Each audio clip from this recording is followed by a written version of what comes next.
I want to thank everyone for coming. Thank you so much for joining me and other members of the tribe. If you're watching live on YouTube, welcome. If you're watching the recording later on, thank you so much for joining. So without much ado, we're going to go straight in. So really today is just a little something to celebrate Black history. You know, usually the Black History Month every February, we have quite a bit going on with the challenge, but this year I think there's just so much going on. I decided to not host the Black History and Culture and Heritage challenge just to give us a breather. We've had so much going on, and with so many projects, so many challenges, it's good for us to have a breather. It's great to have something to do, but I think it's also important to just pause and kind of assess where we're going and catch up on old projects, and then just enjoy being a part of things. Before I go into sharing what I prepared, the slides I prepared, I'd like to ask, how has the celebration been for you this year? Have you done anything special? Have you exhibited anything in church or in your local community center or in libraries or any other exhibitions? How have you celebrated Black history in your own corner of the world? Because I know usually, I think it was last year, we had Loxie. Loxie hung up a quilt that she had made in church, because her church was celebrating Black History Month in a big way, and she was able to contribute that and have it exhibited. And I know that other members also did, other stuff. So I'm just wondering how, or rather I should ask, how has the mood been in the US? Because the US is actually the originator of the Black History Month, right? So oftentimes we take our lead from what happens in the US. How has the mood been considering everything that has been going on in the world? Has it affected the celebrations? And if not, what's been happening? How have communities, churches, neighborhoods, how is the month being celebrated? I mean, there is a lot going on in the world, obviously, but I think it seems as though we, as people of color, tend to try to continue with the Black History Month celebrations. I mean, I see on social media and just in general, people, posting different events going on around the country during the month of February in particular. The local news always during the month of February highlights achievements of from people of color. Well, my our news highlights different people, and it seems to be an important thing that's done in the United States. So I think it's still, in spite of everything going on, I think it's still an important month. And we all have Hispanic month, and all the different cultures seems to be celebrated in some way or Yeah, another here in the yeah, States. yeah. And I was fortunate enough to participate in an event last weekend, a Black History Month expo, where I was able to exhibit my work. And I was a vendor at the events, and I was able to sell quite a few things, and it was really nice. And yeah, I had a great time the past weekend. It was really nice. People got Oh, a chance that's to see my work. Mhm. What do you sell, Lisa? What kind of things do you sell? Wall hangings. I had like 3 weeks to prepare. So I had a lot of little I had some wall hangings, a couple of larger ones. I had Mama Africa, and that turned out to be a big one, and some other ones that I had made in the past. But then when I knew that I was going to participate in this expo, I was burning the candles from both ends, all ends, burning the midnight oil, trying to produce some inventory. And so I ended up doing just anything fabric related. Mostly I did like with mug rugs. So I buy mugs and then I make the mug rugs to go along with them. I did microwave bowl cozies, the wall hangings, of course, and some keychains. So pretty much any kind of project that involved fabric. And people like them because it's different, because a lot of people don't sew. And so you know, Do I you try to sell have. do you sell on Etsy or somewhere? N- Where do we n- see this stuff? We No, I don't can't see. sell. No, I don't sell on Etsy. I just will just do local kind of events like that. And it was profitable and it was good. I made back the money that it cost me to have the table for the 2 days. So I made that back and people came out and appreciated the artwork, the art form of quilting. So it was very well, it was a wonderful event and I had a great time. I think that's really exciting. I was fortunate to watch a little clip of Lisa's exhibition, which we'll be sharing, we'll be celebrating. Because this is really what I hope, by our involvement in the tribe, just using the platform to just showcase, our creativity, first of all, and also the fabrics and just get conversation started, So thank you so much for taking the leap and really going hard for it. I was just so excited to see it was really beautiful and it was full. It wasn't like scanty, trying to look for what to look at. It was full. She had so many beautiful things, so I'm not surprised that people loved it. So thank you so much, honestly, for just embracing the opportunity, and just going for it. Thank you so, so much. Yeah. You. So Paula said there was a collaboration between G's Bend and Target. I'm not able to, Target bounces me off every time I go to their website, because I love Target. I love looking at the things in Target, but so I follow them on Instagram, but I'm not allowed on their website. So I wasn't really aware. I bought the jacket. It's nice. Oh, what Mhm. what exactly did they do? Well, they for Black History Month, like I said, a lot of the vendors, highlight all the cultural, like a Hispanic American, Asian American, every month, or I don't know how many times a year, but February is, as we know, Black History Month. But they just have things, clothing, journals, pens, mugs, all kinds of things that people might be interested in purchasing in celebration of Black History Month. Calendars, or Yeah. anything geared to Black history. And Oh, so they had a G's Bins. It wasn't they didn't make the jacket, but they collaborated with Target collaborated with them and put out some garments. And so I bought a jacket and I wore it Saturday.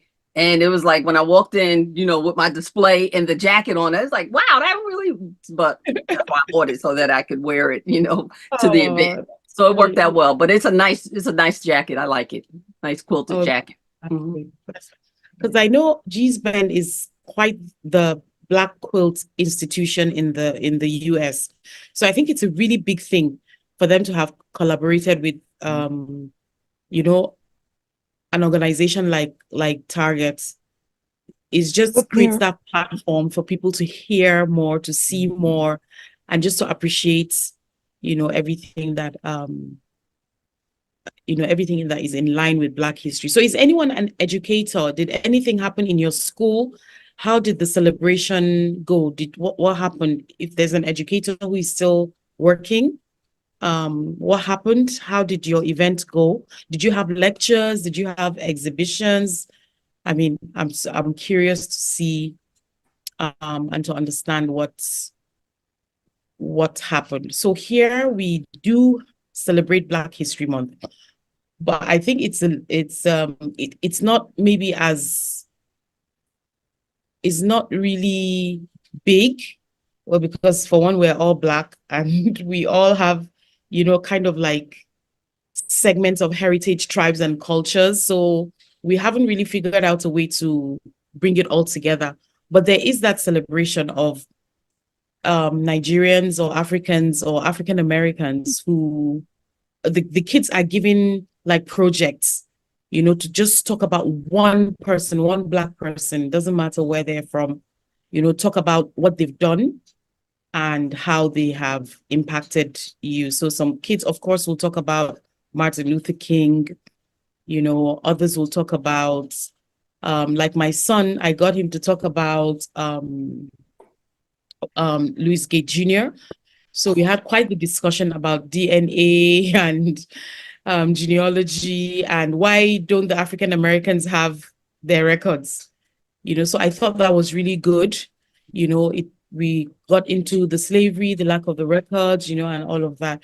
Because I think in all of the history that we've done, he was one of the first. That was Sharon Buck's submission, and he was one of the first people that she brought to my notice that I never had any idea that there was something like that, and so I've been an avid follower. I think I've bought like 3 seasons of Finding Your Roots on Apple TV.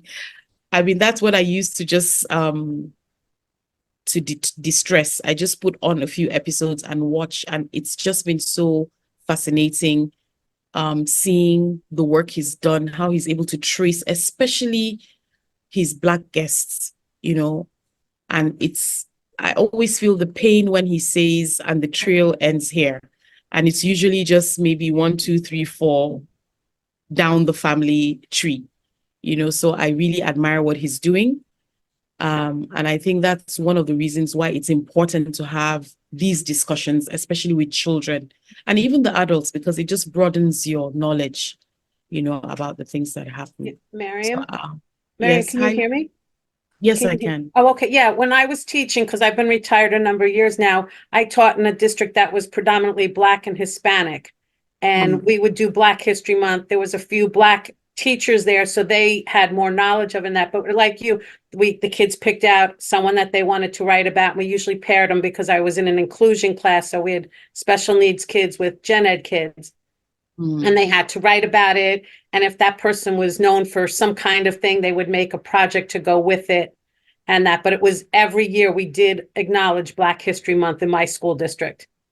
Yeah, I think it's really important because even for us here, it's so important to not think that your little world is the whole world.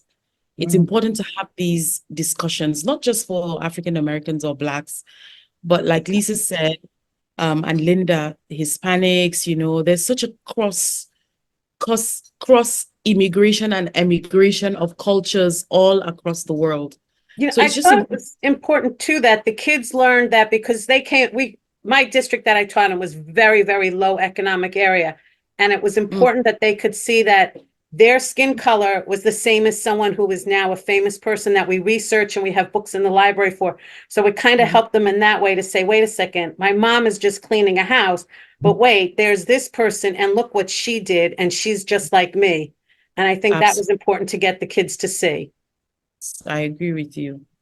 I totally agree with you because these are also the lessons that I try to underscore for my children.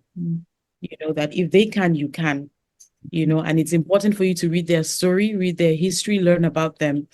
And so you realize that your idea is not crazy. If you follow through on your idea, it's going to take you places. So Pat says they had church programs, neighborhoods, and art institutions. Yeah, Miriam, it's interesting. When you asked the questions, and I apologize, my sister called me just as the meeting was starting. But at least here in Chicago, we historically, I don't want to get into a long history diatribe, but I saw a meme on Facebook that kind of sums up Black History Month for me, as in current circumstances, where there was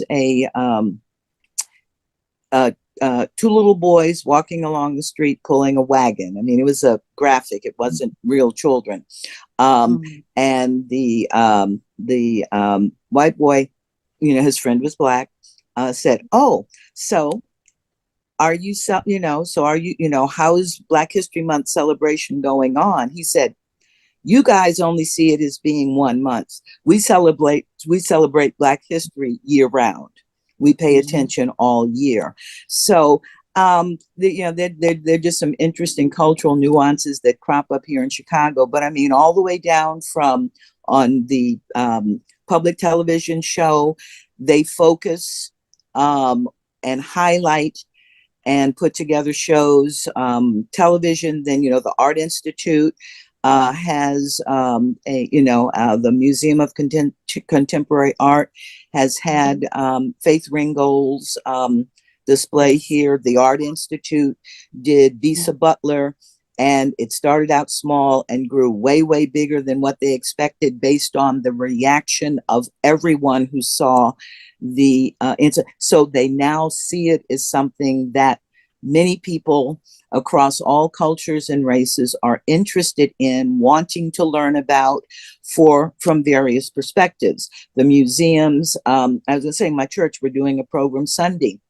The Sunday school has but Black History Month actually now, at least here, the celebrations start as early as Martin Luther King's birthday. So back in January, and then it runs through the month of February and may bleed over a little bit, but then we get to Women's History Month. But in the United States, it has now turned into a little bit of everybody has a month now. So, you know, it started out as the only one that had a month was Black History Month. Everything else was, and so, you know, it's evolving. But Yes. it's very, I was intrigued. I'm glad you got, Lisa, a positive reaction to your wearing your jacket, because there was a lot of very conflicted people about the Target collaboration and saying, were they being exploited? This is not the first time that has done that type of collaboration. This is not new news, but it is to some. Back during the freedom, when in the 60s, when the Civil Rights Act was being signed and so forth, and there were they were doing civil rights work down there. There was a corporation that reached out to them and tried to exploit the community, but I guess it was exploitation in both directions, because as poor as they were, having them come in and do things that were Afrocentric for the first time benefited everyone. So it wasn't a one-sided. And so therefore, even though I saw a lot of, as I said, negative as well as positive comments about that, I just had faith that they knew what they were doing. They you know, they've been there long enough to be able to survive, and they're going to find a way to benefit from it. Because I got to meet some of the G's Ben ladies before they started their retreat center. I was on retreat. They were in Illinois, and they seemed quite savvy, but they have no malice. You know, they're just very warm and giving people. So that's just my 2 cents. I just want to throw is that it varies, but this is the official boxed celebration. So, you know, folks get out, and, you know, there's just something going on constantly. I can pick and choose what I go to. Thank you. Thank you so much, Ms. Pat. I think you've successfully captured a big picture, and I really appreciate that, to learn that way back in the 60s, collaborations to put the contributions of Black people on a platform, you know. And honestly, I understand both sides of the argument, exploitation, but I think to some extent we kind of have to push past the fear of, is a cultural, you know, all the appropriation issues. Because the truth is, if you don't put yourself out, first, if you put yourself out there, you're going to get the good and the bad. The thing is, which one matters to you most? Does the good matter to you enough to overlook the bad? You know, and honestly, to be a pioneer is mostly bad. But the thing is, you have set the stage, you've created the precedents for other people to walk over it. So I honestly think there should be more collaborations. There should be more stories. You know, there should be more platforms. We should seek to collaborate with more people. You know, they say there's no bad press. So I think it really works in this situation. It doesn't matter what people say. It's still going to educate. It's still going to educate, even if the feeling towards it is negative. It's still going to educate. And I think if we focus on that, we're going to have a whole lot more stuff like that. Yeah. So, Paula, I'm going to get back to you. I see you've made some comments that I'd like you to share more light on, but please let me just talk to Lisa and Liz. They have their hands raised. So Lisa, please go ahead. Yeah, I think I forgot what I was gonna say. Oh, as far as G's Benz is concerned, granted they've been quilting and from the for so many years, but I kind of felt like it was good that they're officially being recognized now for their craft and for their, Yes. what they do. And no matter what you do in life, there's gonna be some that agree, some that disagree. So you can't please everybody. But I found it as an opportunity to educate a young lady because I went into Target to get it and she never heard of it.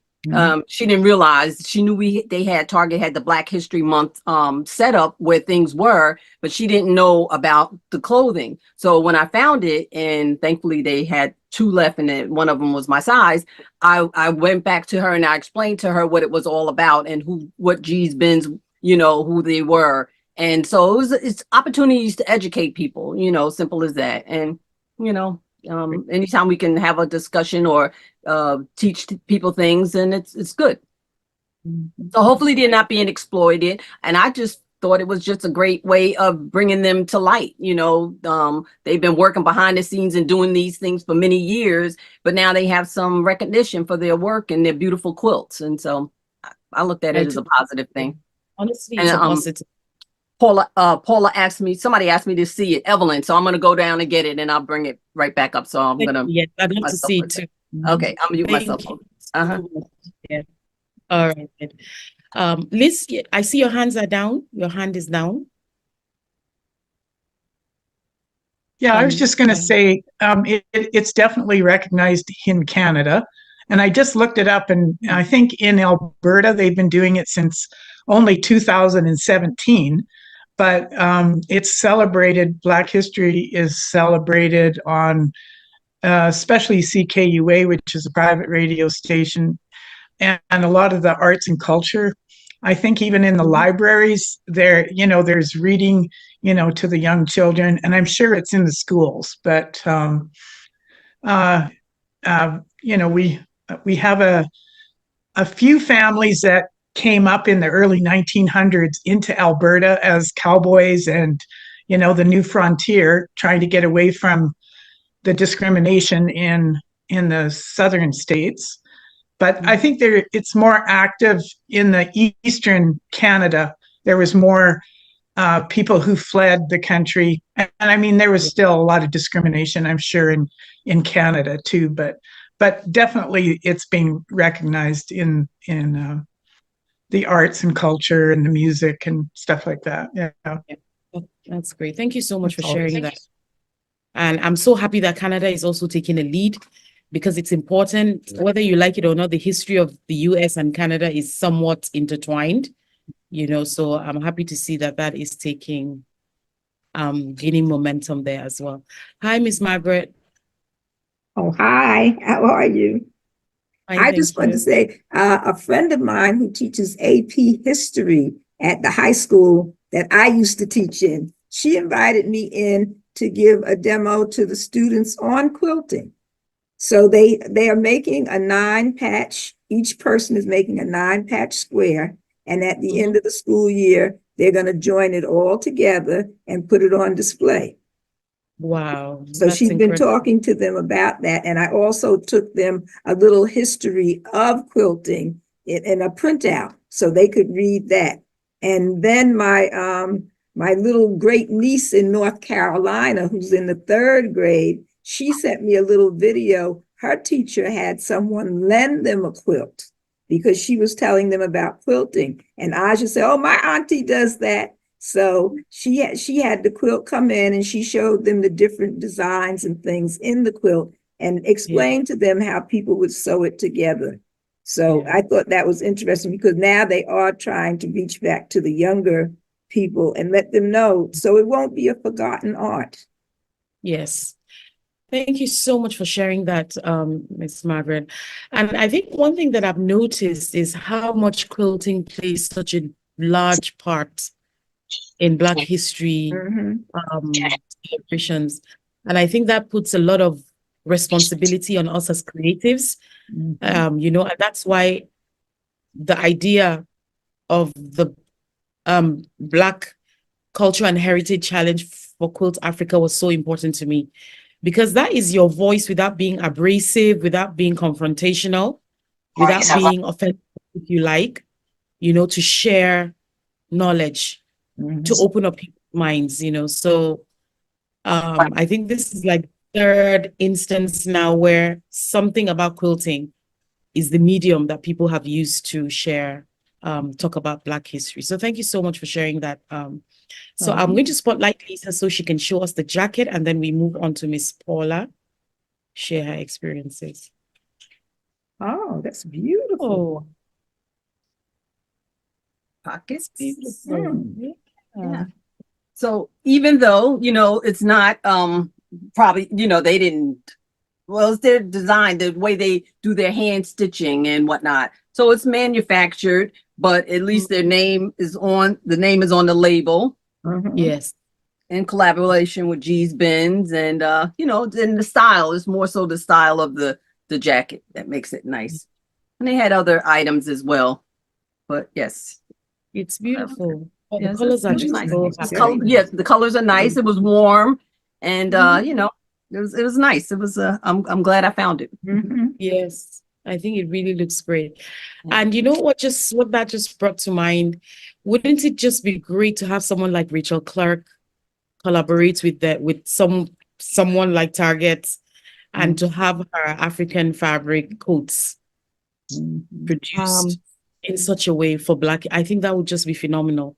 Because I know, you know what, Miriam, yes. with that, I was going to say, and I did not want to put Lisa on the spot and ask her what she paid, but one of the knocks was that makers, I was saying, I hope, the concern when people were knocking the G's Bend, they were bringing up the concern that makers who make original works, this is just kind of an homage to G, that many people think, oh, that the target price you paid, you can go out and buy and purchase a Rachel Clark coat and pay a Target price. And that's just not the case. Now, if she were to collaborate, but then I think Rachel is doing real good. Now, look, I don't know personally, but I think because people are buying her coats at the prices that she's asking. So, I know. The dilemma with that, if you want, is that, I don't think she'll want to undercut what she can already sell her stuff for. You follow me? I understand, but sometimes it's not about the money. Oh, I Sometimes know. it's about I being know, that I know. influencer. It's about being that such a big figure that you're actually able to influence culture. Now, I understand her coats are custom, and she puts in a lot of work, because I a know lot her. of She's time. yes, at the summit, Yeah. and Yeah. her fabric, the quality of her fabrics are fantastic. And I'm not saying take your original custom piece and ship it off to China to have it reproduced. No. Yeah. I believe that if she is looking at a collaboration like that, she would create something. Oh, absolutely. Similar, Oh, no, Miriam, we're on the similar. same page, but I was saying that was really what Yeah. people were knocking, was that people don't understand sometimes the time and effort that the artists put into Yes. creating their Yes. pieces, and they think, oh, well, I can just go, and I'm saying, go right ahead. But there are many people who do recognize that difference and acknowledge Yes. it. It's just, we need to make sure we don't lose that aspect, that when someone does, puts in that part of it is honored too. And there's enough diversity economically, at least in our country, to do that. But I don't, but I agree. That's all. To me, it's like having a Rembrandt print.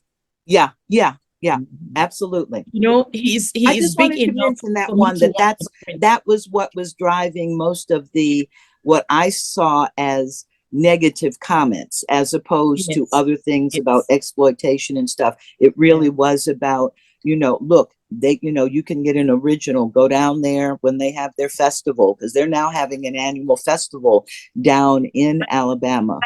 And I think walks through. it's really a compliment to be put in a position where you can actually be approached to say, okay, look, we think you're awesome, you're amazing. Can you do something with us to just reach a wider market.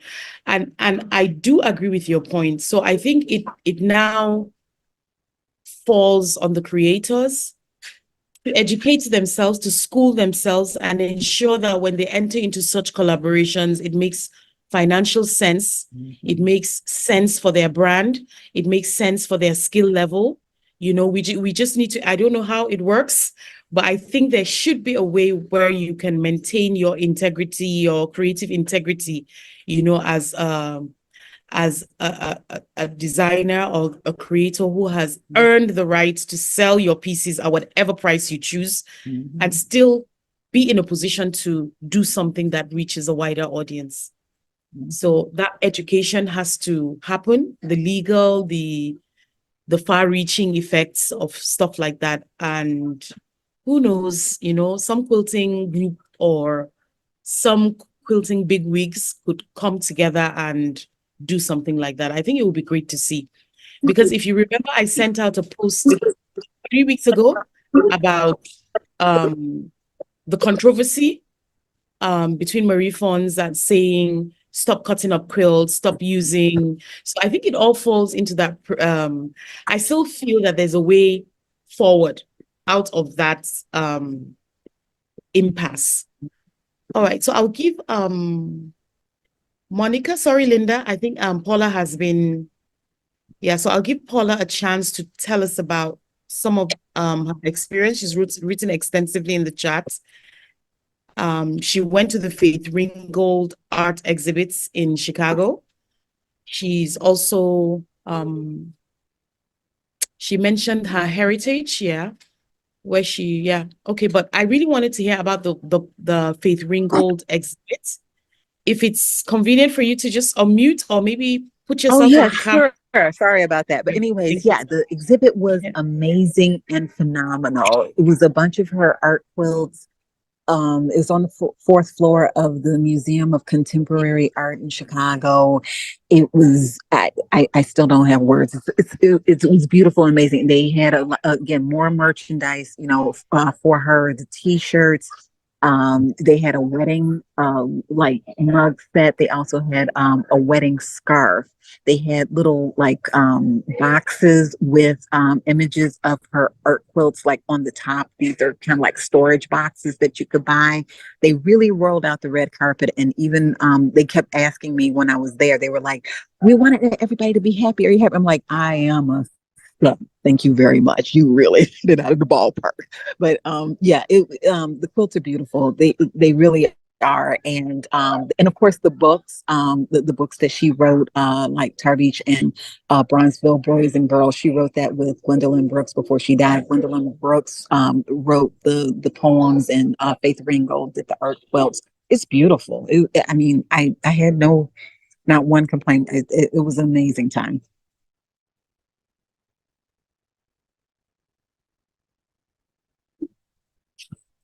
Sorry about that.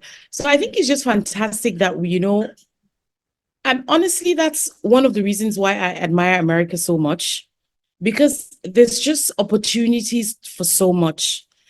And to honor the art of someone like Faith Ringgold and just have an exhibition, you know, and to do that, I think is just fantastic. And of course, that's Faith Ringgold, that's Bisa Butler, you know, but everyone started from somewhere, you know, and everyone doesn't have to get to that zenith. And so I think the challenge is at your level, whatever level you are, we need to like begin to put the art out there, begin to put the creativity out there, and begin to put the message, most importantly, out there. Artists are one of the few groups of people who are able to just turn the tide of things without talking too much, you know. And I think as much as possible, we have to take that responsibility and take that opportunity as well. So Linda, you wanted to say? Yeah, I just wanted to let you guys, we have a local quilt store here that just started to sell some African wax fabrics. And I had to laugh because the owner of the shop had never seen them before. They paired up with Miracle of Hope's organization out of Sierra Leone, and they've sent over some fabrics. And she said, oh, they had these big labels on it. and the fabrics were stiff, that she washed them before she put them out for people to buy. And I said, no, no, no, no, we buy them the way that they come with the labels on and everything. But I thought it was nice that they're starting to sell some of the real ones, not like Hobby Lobby that has like the bogus looking ones that people don't realize aren't true African Yeah. fabrics. But they're Yes. selling them there, just a small amount. Nothing's on the bolt. It's more like fat quarters and some pieces in that to see how they'll go. So, and she said she's had people come in now looking at them and have purchased a few, which I thought was Yes. nice that there's some place local now doing a little bit with it. I think that's also, that's honestly, that's a step forward. Yeah. You know, that's a real step forward. That reminds me of, so one of our tribe members joined the tribe and so involved, you know, in the projects and the challenges, and he's putting out really good work. You might remember Jeff from last year's summit. And so he says, oh, Miriam, I don't buy a whole lot of fabrics because I have a stash, a complete and total stash of African fabrics. And so he moved house and he gets into that stash, and then he writes to me in January and he says, Miriam, there's such a big difference between your fabrics and the stash I have. I think I'm throwing them all out because they just don't compare. You know, they just don't compare. So I totally agree with you, Linda, that it's important to allow people to get their hands on the real fabric. Yes. You know, Yeah. it's so important that happens, because the fabric itself, just by its difference, honestly, it just inspires something, you know, just by learning the people, you know, saying that it's maybe the foundation you mentioned, the Miracle Hope, right? Miracle They Hope, are yes, in Sierra Leone. women in the village. It just changes your perspective about the fabric, as opposed to, oh, this just got shipped. This just landed in New York port out of China. Yeah. Yeah. Well, that's You why I know, guess just I'm lucky, because with my daughter living in Senegal, I get to go over there and I come home with a yes, suitcase you know, each time. it just makes such a huge difference knowing the people who handle the fabrics that you work with. There's a level of inspiration working with it, you know, that you might not find in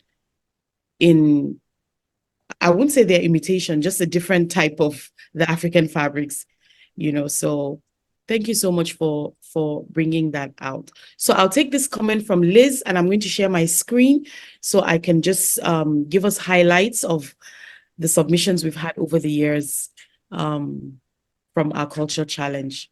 So Liz, you wanted to say? Yeah, I forgot. I was going to say we have a new shop in town, a new fabric shop, and it's a gal from the Cameroons, and Oh, she's wow. opened up a sewing shop. She has the wax fabrics and Yeah. other fabrics, because I think she's sewing clothes. But I did point out we do have a bunch of quilters, so Yes. that's something new in our town. Yeah. Yes. So in line with that, something we're doing in Quilt Africa this year is we are attending our first in-person Quilt Expo in April. We're going to have a vendor stand and we're really excited about it. We are making preparations so we can get the fabrics out there, and not just the fabrics. I think for us, the point of focus is not just the fabrics, but the things you can also do with the fabric. So a lot of the projects we've done in the tribe are going to be on exhibit. It's the New England Quilt Expo. So if you're in that area, I believe Massachusetts, you can, more details will be coming out. You can go to our Quilt Africa fabric stand and you can support us. I think that's really exciting for me because I never imagined that that would one day happen. And so, yes, thank you so much. It's so exciting. I'm not going to, of course, I shouldn't say, of course, for this one, I'm not going to be there physically, but we are thinking of setting up something that is going to educate the people that come there and just assure them and just, you know, educate them, assure them, and hopefully inspire them so that they just feel more at home, you know, with the fabrics. And I think that that kind of sends the message out better of, you know, celebrating Black history, culture, heritage, and just creating that platform for conversation. All right, so I can see we are 42 minutes in. So I want to share my screen and I want to get us into the chat so we can, into my presentation, so we can have a discussion as well afterwards. And then we can, so just give me a minute. I'm looking for my slides. Here it is. All right, so sharing now. Okay, great. All right, so please let me know if you can see my slides. Yes, Miriam. All right, so once again, we are celebrating Black culture and heritage. It's really important for me as an African quilter, as a Black quilter, as a Black person in the quilting industry to just see it as a chance to just celebrate and bring your contribution, bring your contribution, the richness of your own heritage, bring that contribution into the art world that we're talking about. And when you look at, I mean, there's, I really don't want to focus on it as a race thing, rather as a part of a whole. I like looking at Black History Month, not as a race thing, but as a part of a whole, as this is the whole world and this is the contribution of this part to the world. That's how I imagine the Culture and Heritage Challenge. And so that's why it's important. So everyone has a sense of belonging. It's like coming to a village square. When there's a meeting in a village square, they are the elders, the rich people, the dominant people that run the meeting. But there's also a chance for every person, even a child, representative of the children gets a chance to speak their point of view. And so if you want to say that the Black population is less or is not as dominant maybe as the other cultures, it's still important to give Black culture and heritage a chance to also tell its story and share its contribution. Now, because that creative perspective, sometimes it's new to people. Oh my God, you mean this happens? But a lot of the times it resonates, because I think the one recurring thing we say is we're all the same. We're all the same. I keep saying that I got into Quilt Africa Fabrics never knowing one American, never knowing any Canadian, never knowing an Australian or a New Zealander. But here I am, and at the end of the day, I'm interacting with Liz, I'm interacting with Lisa, and Dorothy, and I'm like, hey, we're all the same. We all appreciate beauty. We all have respect for people's perspectives and their creative bents and their creative perspective and their creative angles. And so you find that the Black culture and heritage contribution will resonate with people. It will encourage people. It will inspire people, and it just gives us a platform to share feelings, good or bad, with everyone else. And then it inspires that understanding. And then we all understand each other a little better. So for me, that is just the way I look at it. And that's what inspired the start of the Culture Challenge in 2020. I think it was in 2021. So understanding, I've said that, understanding, inspiration, coming together, realizing that at the end of it all, we're really all the same people. We're just the same people. And the most important thing, I think, is also that conversation starter, that creates that ripple effect.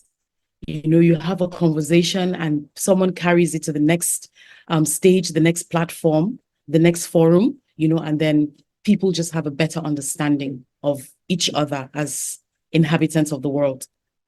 And so these are the submissions we've had from 2021 to 2023. So this would have been the fourth year, but it's postponed. But I'm happy that we're doing this. So this was one of the first submissions for the Culture Challenge by Sue Griffiths. Sue has a really wide knowledge. She's brilliant, she's intelligent, and of course, she's a skilled quilter as well. So in this quilt, you can see the links connecting each of the squares. What she did was that she searched out not one, but like about 6 or 7 people who she felt really contributed to the welfare and to the progress of the Black community, because that was our theme for that year. Who are the people you feel have really contributed immensely to people of Black color? And of course, she had Martin Luther King. She had Rosa Parks, she had so many other people, Nelson Mandela. But I think one of the ladies that she featured that really I found surprising was this couple who moved to, was it Ethiopia? A country where there was a high rate of VVF, and they dedicated their lives. It was an African country, an African community. I think because of early marriages to the girls in that community, a lot of them had this VVF. And so they dedicated their lives to treatment, to rehabilitation, to surgeries, and even though they were not of Black heritage, I thought it was really special to just show how interconnected we are. So in each of the squares, she has a brief history or a quote that one of the people made. And so it's just beautiful and incredibly connecting. So I will say that this quilt is one of those that really embodied the objective of the culture challenge, just to show the connectivity, to show the inspiration, to show the work, to show the efforts that it takes to actually make a contribution. It's never easy to make such a contribution that people can see. And so this is a quilt by Cheryl Milton, and she called it Legal Sheroes. Cheryl she's an attorney, and these are the Black women who paved the way for her as a female Black attorney. She took all their pictures and she listed it there. And she said that while she was studying law, these people were her inspiration. They inspired her, and she could look up to them and say, if they could do it, then I can do it. So people who were in politics, who fought in the civil rights movement, and you can read the little write-up she wrote here. And so this also was one of those that really, I liked this one. This one, not just because of the artistry of the quilts as well, but just that it opened up my world. It opened up my world in a way that I didn't expect. Sharon submitted it and she was saying, hey, that's Henry Lou. And for the life of me, I had no idea who he was. And I thought I was like really well versed in the major contributors to, and I'm like, who is he? Who is he? And so she gave me, he created this show, Finding Your Roots. And I'm like, what? So I went immediately and I did like extensive research, and I went into YouTube and I watched some of the free episodes of Finding Your Roots. And I learned so much. I learned so much about slavery, so much about the pain that people with ancestry that came from slavery feel, knowing that their records, they had no records, they had nothing about them, and it was a deliberate, and so this is one of the submissions that really made an impact on me personally. And so after watching those free episodes, I watched them all. I mean, if they were full episodes, I watched them all on YouTube. And so I came back during one of the meetings and said, okay, so I'm hooked on Finding Your Roots and I don't know where to find them. And people said, hey, go to Apple TV, you'll definitely find it. So I'm now working through the episodes. because I find it so interesting. And it's not just about the only the people of Black heritage, but the way he's able to trace for people of all heritage, you know, and to show that the stories of the Blacks, the stories of the whites are similar. There are all sorts of things that cut across all the races. You know, she put in the leaves to indicate finding your roots, you know, and I think it was an amazing likeness. She sent him, you know, I think a photo and tagged him, and his response was really complimentary. This was by Phyllis. It takes a village to raise a child is an African proverb, you know, and so this was her depiction of the African village in the night sky, you know, and she used the fabrics, you know, for the challenges, we give the packet of fabrics and you have to create your idea. You have to translate your idea, you know, using the fabrics. So I liked also that she took a different part. She didn't go for a person. She went for the culture. She tried to translate something, you know, about Black people. So I really like that as well. This one was by Georgia Williams. At the time, I think that was 2021 when Miss Vice President came on just after the tenure of Barack Obama. And so this just captured our imagination because it was so timely, you know, looking at the period. And I think for the history of African Americans in the US, this at that time was just so powerful, you know, so powerful to trace back 200 years ago and then to see 200 years later, about 200 years later, this is what can be achieved. You know, this is a major contribution because it just gave a lot of people hope about what's possible. I think this is really powerful, especially for the Americans, you know, making political gains. And so this is by Lisa. Lisa did this, it's a wall hanging, and she just highlighted like major events. This was 2022, so the theme had changed. And her work reflected it. We talked about events, we talked about people, we talked about things that have happened that that would be depicted. And so she had Rosa Parks and she had Angela Davis. I actually saw Angela, I've heard the name, but I actually saw her for the first time on Finding Your Roots, how she was jailed and how she really became a symbol of the civil rights, a central figure of the civil rights movement. And of course, in 2022, that was when the Black Lives Matter campaign was strong and the pain was, you know, was palpable. And so she just did a fantastic job of capturing that.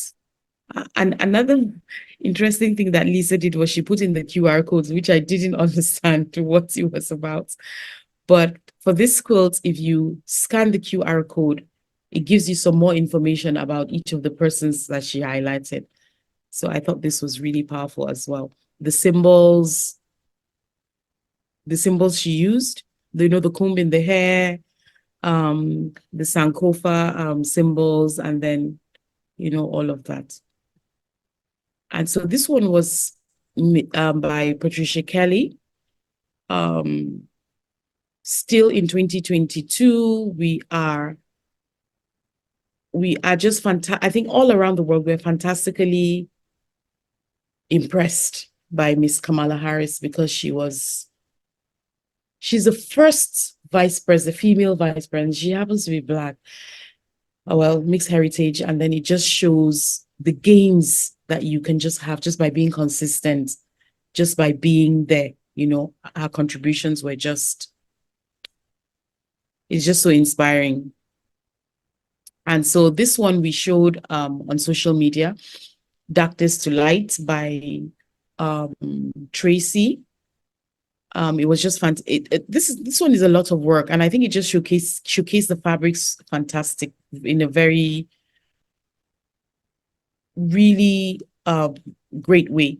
And she said it was about the mayor who moved people, you know, who moved people to motels, right? They were living in tents, and then she moved them into, that takes a lot of sacrifice, a lot of effort, a lot of resources, you know, and she just wanted to celebrate her. And this is one of the reasons why the Culture Challenge, or just talking about that story, celebrating Black History Month, is important. Otherwise, people like this get lost, you know, but when you find a way of putting them into your art, then you're kind of immortalizing, you're still sharing that story years down the line to whoever it is that sees them. And so this was by Shelley Henry, you know, where she incorporated her faith, you know. And I think when you're talking about the history of African Americans in the US, their faith played such a central part in their perseverance. I think in all the stories I hear, you hear about the Black church. They were not even allowed to have churches, but somehow the story of their faith, it keeps coming back to the story of faith, just that faith and just that belief, you know, and she's able to put that into her work. She called it the tree of God, you know, and she incorporates her faith in Jesus Christ in this as well. So love her use of fabrics, love the little things she dropped in, the symbols, the drums, you know, it's just beautiful. And the way she really captured the waves, you know, with the cuts of the fabrics and the quilting, I think that's really incredible as well. And Valerie did this. She talked about the award-winning journalists who's risked their lives. Honestly, journalists, sometimes I think journalists are a little crazy. When you're watching the news, they're in the war-torn zones and they are, oh, the bomb just went off. And I'm like, what are you doing there? You know, it takes a lot of boldness to be a journalist, especially in my part of the world. Journalists are not loud here because the reward for being tenacious is jail term. We've had journalists that were killed for printing the truth. Some are jailed. So I think they totally deserve this. But these are 3 female journalists who won awards for their storytelling. Anti-lynching crusade, fighting for women's suffrage, and then Ida Wells was also a founding member of the NAACP. What does NAACP stands for? Is that the legal organization, or is that the African American organization? National Association. It's both. The legal National- part is just a segment of it. National Colored people. Association for the Advancement of Colored People. Oh Okay. no, there's another legal group that Urban League.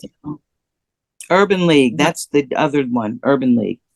So the Urban League is a subsidiary or Nope, part of it's NA? a freestanding, Urban League is its own organization, NAACP is its own organization. But Oh, the okay. NAACP has a subdivision it's under the umbrella of NAACP, but it operates independently that handles the litigation. Okay. That's where Thurgood Marshall came people. out of there. That's where the lawyers are. Oh, okay. So that's for just for colored people. There's another legal organization that fights, I think that one is for gay rights. It's not the same, is it?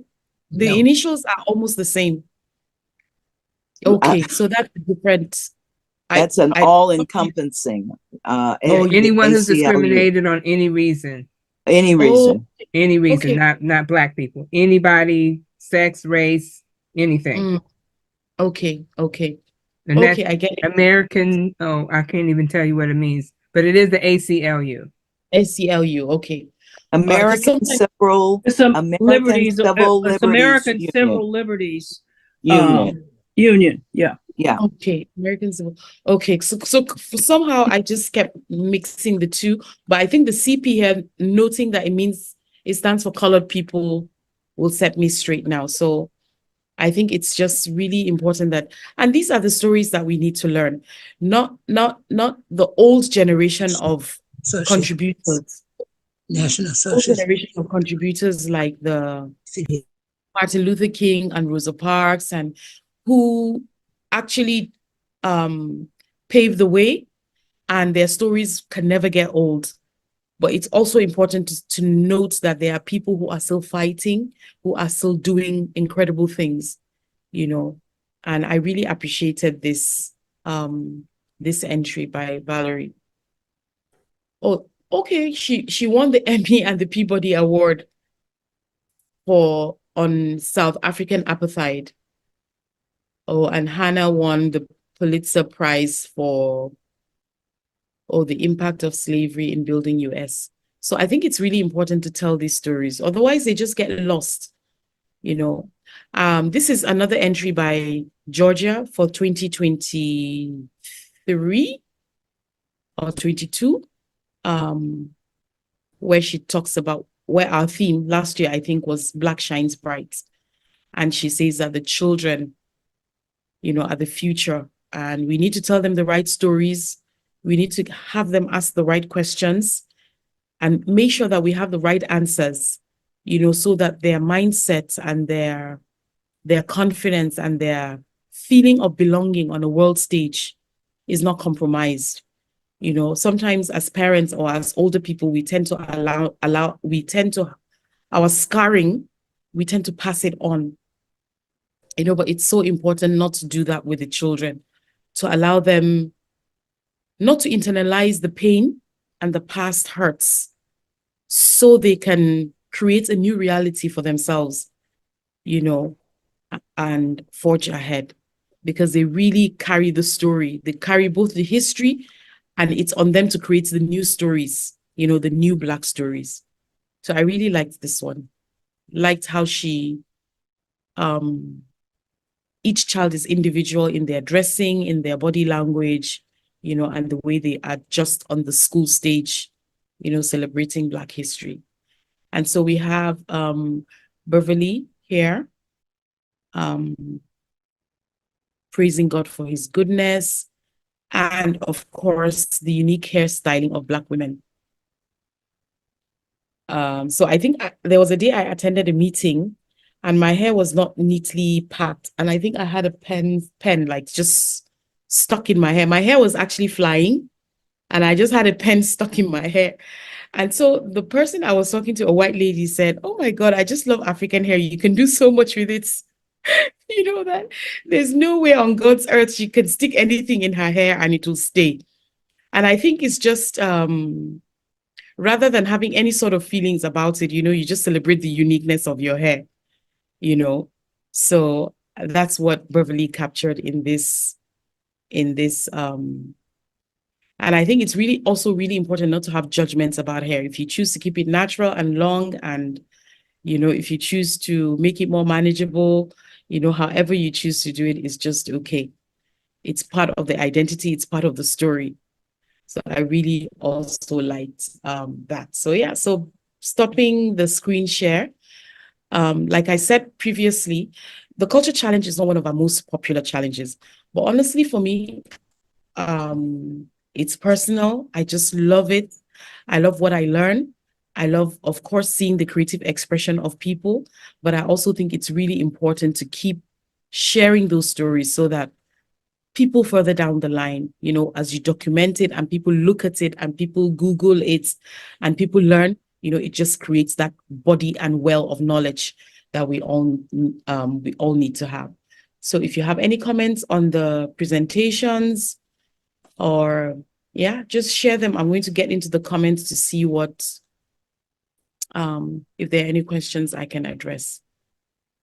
So Denise mentioned LDF is okay. So LDF is the arm of NAACP. That's the legal arm of NA, right? Yeah, the Legal Defense Fund. Okay, okay. So what I know of Thurgood Marshall was from the movie by Buzz. So now I've forgotten his name. Bozeman. I forgot his first name now. The one that passed away. Bozeman. Yes, yes. So I watched that and I was really inspired by it, and it's a very powerful movie. So I don't watch a lot of TV, but when I do and something impacts me, I think about it for days, for like weeks after. So it was one of the movies I really meditated on. I watched it and it just stayed with me for a long time. And I kept thinking both about the actor and the character he played, Chadwick Boseman. Thank you so much, Monica. Chadwick Boseman. The Yes. Black Panther. Yes, Black Yes, Panther. he was also the Black Panther. Yes, he was. Yeah, I really acted some great movies. He did. He did. Yeah, so thank you so much, everyone, for just let me know your comments. And then I would really appreciate as well suggestions or your thoughts about the challenge or suggestions for future themes. Sometimes like last year, I think it was really difficult for me to come up with a theme. Oh, I was in such turmoil, and then when it came to me, I was really very happy about it. Black Shines Bright, or anything else you want us to talk about Black History Month. I'm really particular about how the educators.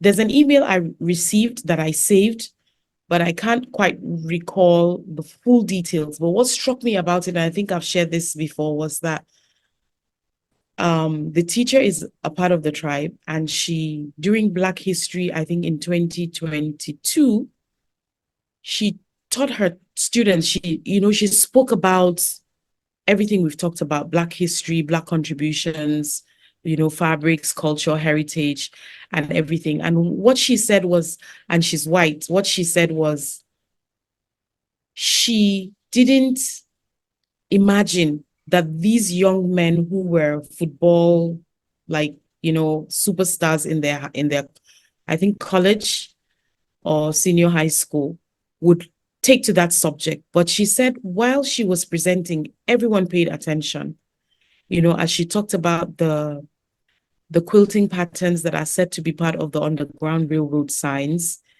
and that a lot of them had never heard anything like that they had never heard anything like that, and she was able to talk to them, and and they were able to really talk about the reality, because celebrating Black History Month is multifaceted. You cannot talk about the achievements without looking at the obstacles that a lot of the people who made these achievements had to, or made these contributions, what they had to go through, whether it was an African on African soil going through colonialism or apartheid, or the African American or the Caribbeans there's just so much to have overcome to even become an achiever. I read Washington Carver's biography, and I was just amazed at the amount of effort he put in just to achieve what he did. So it's both ways. And so sometimes when you share these stories, you get to have people appreciate that the value of the contribution, it's not just face value. It's not just face value that the contributions have. You're now also looking at below the surface